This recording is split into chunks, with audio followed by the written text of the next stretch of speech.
Question number 10 दिखेंगे। आपके exam में आया हुआ है। अरे सर कैसे ड्रामे ड्रामे क्वेश्चन करवा रहे हो, ऐसे बोर्ड में आते हैं क्या? बिल्कुल आते हैं। 2011 में 3 मार्क्स आया हुआ है और यकीन मानो बहुत सिंपल क्वेश्चन है, बहुत प्यारा, बहुत आसान क्वेश्चन है। बस आप लोग देख के डर जाते हो, इसलिए आपसे क्वेश्चन नहीं होता। ठीक है, ध्यान से देखो।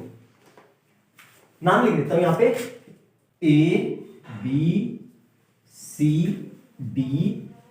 ठीक है, हमें किसी से मतलब नहीं है। ट्रायंगल दिख रहा है, ट्रायंगल ABC, सिंपल, इससे मतलब है। बस इस पे ध्यान रखो। देखो ध्यान से, इसको मैंने यहां से ऐसे खोल दिया, ऐसे खोल दिया, दिख गया? मतलब ये ऐसे अलग कर दिया। तो ये दोनों को अगर मैं सीधा कर दूं ऐसे, देखो इस तरीके से है, ये इस तरीके से है। मतलब यहां पे कोई दो अलग अलग ऐसे बंधे हुए हैं, ये ऐसे बंधे हुए हैं ऐसे। इसको मैंने ये खोल दिया ऐसे, तो ये क्या सीधे हो गए? सीधे हो गए तो सीरीज में हो गए, सीधे हो गए तो मतलब R1 और R2 सीरीज में हो गए। इसको पूरा ऐसे अज्यूम करो जैसे मैं समझा रहा हूं। देखो ध्यान से, ये ऐसे है, इस तरीके से, इस तरीके से ऐसे लगे हुए हैं। अब इसको मैंने यूं खोल दिया तो ये पूरे सीधे हो गए। देखो ध्यान से, दिख रहा होगा, ऐसे खोल दिया तो ये सीधे हो गए, बिल्कुल सीधे हो गए। तो R1 और R2 किसमें दिख रहे हैं हमें? R1 और R2 सीरीज में है, तो हियर ऐसे लिखेंगे, here R1 and R2 are in series. Series में है तो हमें बताया कि भाई सीरीज में, तो इनका R इक्विवेलेंट 1 कर देता हूं। R इक्विवेलेंट 1 क्यों, अभी बताता हूं। तो मतलब R1 प्लस R2 तो कितने हो जाएंगे? 3 ओम प्लस 3 ओम, मतलब कितना आ गया? 6 ओम। मतलब हमारा कितना आ गया? ये 6 ओम। अब देखो ध्यान से करेंगे कैसे, बहुत ये समझ में आ गया। मतलब यहां पे ये कितना हो गया? 6 ओम। मतलब अब इसको मिटा रहा हूं, ठीक है? अब ध्यान से देखना, मतलब हमें पता चल गया 6 ओम। अब मैं इसको ऐसे कर रहा हूं, देखो देखना ध्यान से, सिर्फ आपको समझाने के लिए है, जरूरी नहीं है कि ऐसे ही हो। मतलब ये वाला ऐसे हो गया, ये ऐसे हो गया और ये ऐसे हो गया, इस तरीके से। तो ये कितना हो गया? 6 ओम। अब ये दोनों किस में दिख रहे हैं? ध्यान से देखो, एक को हटा दो, ये जो आया था इसको R इक्विवेलेंट 1, R इक्विवेलेंट 1 और R3। अब मैं ये समझ में आया ऐसे, तो मैं ऐसे लिख सकता हूं R equivalent 1 and R3 are in parallel. Parallel में दिख रहे हैं, सिंपल सा है। पैरेलल में दिखे ना भाई, यहां देखो नहीं दिख रहे हैं, तो यहां से करंट निकला और करंट यहां से गया, तो यहां से दो हिस्सों में बट गया। और हमें पता है करंट किसमें? पैरेलल में दो हिस्सों में बटता है। तो ये अब इसका इक्विवेलेंट कैसे निकालेंगे? तो हमें पता है पैरेलल में कैसे जोड़ते हैं, R इक्विवेलेंट। अब देखो 2 क्यों? इसके इन दोनों का, तो कितना होगा? 1 upon R equivalent 1 plus 1 upon R3। तो ये कितना है? 1/6 plus 1/3।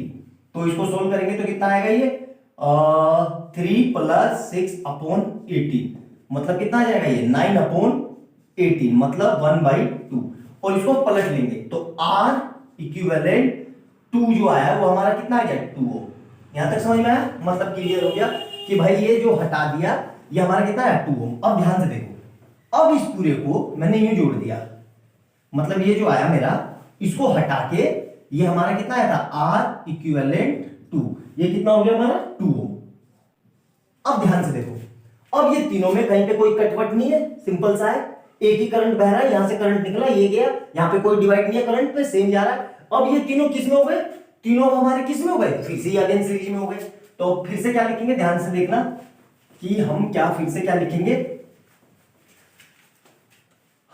R equivalent 2 and R5 R4 are again in series, again in series. Again ये सीरीज में हो गए, तो इसका इक्विवेलेंट क्या होगा? R इक्विवेलेंट 3 कर लेते हैं क्योंकि तीसरा है, ठीक है? तो क्या लिखेंगे? R equivalent 2 plus R4 plus R5। तो यहां से कितना आया? R इक्विवेलेंट 2 कितना है? 2 ओम प्लस ये कितना है? 0.5 ओम प्लस वो भी कितना है? 0.5 ओम। सबको जोड़ देंगे तो कितना आ जाएगा? अगेन 3 ओम। मतलब ओवरऑल सर्किट का इक्विवेलेंट कितना आ गया? 3 ओम। यहां तक समझ में आ गया? अब हमें करंट निकालना है मीटर की। हमें पता है V इक्वल टू IR होता है, सिंपल सी बात है। R इक्विवेलेंट 3, तो V कितना है हमारे पास? V है 3 वोल्ट। I हमें निकालना है और R कितना आया था हमारा? 3 ओम। तो यहां से I कितना आ जाएगा? 3 वोल्ट अपॉन 3 ओम, कट के कितना आ गया? 1 एम्पियर। यही हमारा आंसर है। बच्चे लोग बताना क्या मुश्किल था इसमें? सही बताना एकदम ईमानदारी से, क्या इतना समझ में आया आपको? बहुत आसान तरीके से समझ में आया। अब इसमें कुछ मुश्किल लगा तो मुझे बताओ कमेंट सेक्शन में। कितना सिंपल सा क्वेश्चन है, बस देख के हमें क्या हुआ कि हम डर जाते हैं। एकदम से डरना नहीं है, आराम से करना है, बिल्कुल कूल होके एक स्टेप समझ के। एनफ समय होते हैं 3 घंटे बेटा एग्जाम में। आपको एक कंसेप्ट क्लियर है, आपको सब पढ़ा हुआ है, तो आपका पेपर 2 से 2.5 घंटे में हो जाएगा, 3 घंटे नहीं लगेंगे। तो आराम से कूल होके एक स्टेप करना, एनफ समय है, आराम से पेपर हो जाएगा। कोई दिक्कत हो तो कमेंट सेक्शन में मेरे से पूछना, है ना समझ में आए तो पूछना, कोशिश करना अच्छे से, दोबारा से वीडियो देखो, बिल्कुल समझ में आएगा। ऐसा हो ही नहीं सकता कि ना समझ में आए। नोट डाउन करो, तब तक अगला करते हैं।